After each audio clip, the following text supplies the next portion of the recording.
Hallo, hier ist wieder die Lorelei. Ja, wir sind jetzt beim 1, 2, 3, glaube ich, 4. Video aus der Serie. Es ist dann nur noch eines fällig. Und zwar werden wir uns heute eben dem Teil Someday Maybe widmen. Dort kommen also alle Dinge rein, die jetzt im Augenblick nicht gemacht werden. Ja, also sowohl einzelne Aufgaben als auch Projekte, wobei meistens wird es sich wahrscheinlich eher um Projekte handeln. Aber ja, im Prinzip einfach alles, was ich halt jetzt noch nicht planen möchte oder kann und die ich aber vielleicht irgendwann einmal machen möchte, von denen ich träume. Ja, solche Dinge kommen da rein. Ja?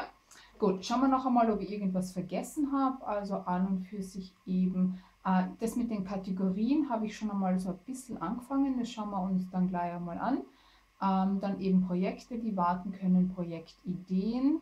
Und eben von hier würde ich eben dann maximal 5 Projekte nach vor zu den Actionlists übernehmen und dort eben Projektlisten erstellen, damit man dann eben davon sich die einzelnen Dinge dann holen kann. Gut. Das wird ein extrem kurzes Video, weil da ist nicht viel drinnen und da braucht es auch nicht viel. Ganz zu Beginn habe ich einfach eine Liste, Someday Maybe, wo ich einfach einmal alles aufgelistet habe, was ich in irgendeiner Form gerne mal machen möchte oder eben meine offenen Projekte, die habe ich von der Liste dann da auch übernommen. Und dann habe ich mitunter solche Pfeile gemacht, wenn jetzt zum Beispiel Hashtag-Liste für Themen erstellen, dann ist beim Referenzmaterial hinten eben schon gesammelt, was ich irgendwo schon einmal aufgeschrieben gehabt habe. Ja, ohne dass ich das jetzt sonderlich geordnet gehabt hätte, findet sich da hinten dann schon was.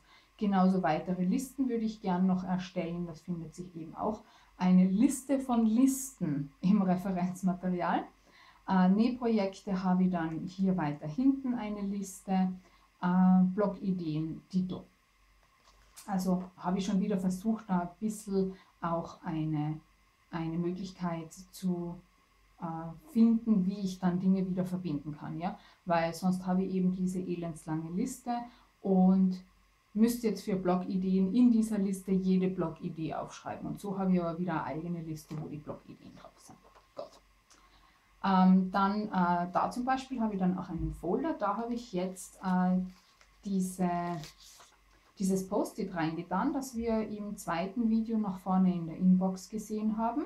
Und zwar ist es dieser Kalendereinlagen-Tag, den ich ja irgendwann einmal gern machen möchte.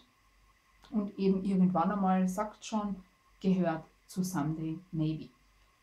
Zur Vorsicht habe ich aber hier das dann auch noch einmal aufgeschrieben. Falls da jetzt mehrere Sachen drinnen landen, dann würde ich das ja nicht mehr einfach so sehen. Aber es steht eben hier, dass im Folder dazu eben etwas zu finden ist.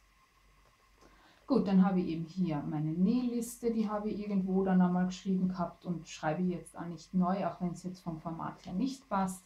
Dann habe ich da meine ganzen Blogideen und da sieht man eben die 3 Blogs, die ich glaube, ja, 3 kann man jetzt sagen, habe ich im Prinzip. Meine Planbar, das ist jetzt auf jeden Fall die, wo ich am aktivsten bin.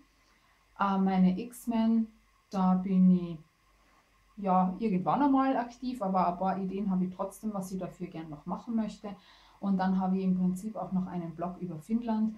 Da habe ich jetzt schon ziemlich lang nichts mehr geschrieben. Ich war jetzt allerdings schon auch eine Zeit lang nicht mehr in Finnland. Gut, dann noch hier ein paar YouTube-Ideen. Ja, und das war's schon. Schatz, wir sind jetzt schon fertig. Also viel mehr ist dann da wirklich nicht drinnen. Und ja, wie gesagt, also ich würde mich da dann regelmäßig bedienen. Im Prinzip, sobald vorne meine Projekte dann einmal fertig sind, würde ich hergehen und schauen, was könnt ihr denn jetzt aus Someday Maybe übernehmen und was könnt ihr als nächstes angehen. Ja? Und diese Projekte würde ich dann eben ausformulieren, damit dann vorne von den Actionlisten wirklich wieder nur einzelne Handlungen übernommen werden müssen. Ja, das war's. Gibt jetzt prinzipiell, glaube ich, generell jetzt nicht viel zu sagen. Es hat die meisten Filofaxerinnen haben irgendwo eine Sektion, wo sie eben solche Listen führen Und ja, wie gesagt, im Getting Things Done System heißt das Ganze halt Someday Maybe. Daher eben bei mir auch. Und das bin ich jetzt gar nicht gewohnt, dass ein Video so kurz ist, deswegen quatsche ich jetzt noch wie blöd herum. Aber wie gesagt, das war's. Und damit wünsche ich euch auch einen wunderschönen restlichen Tag und wir sehen uns dann morgen zum letzten Teil. Tschüssi, Baba!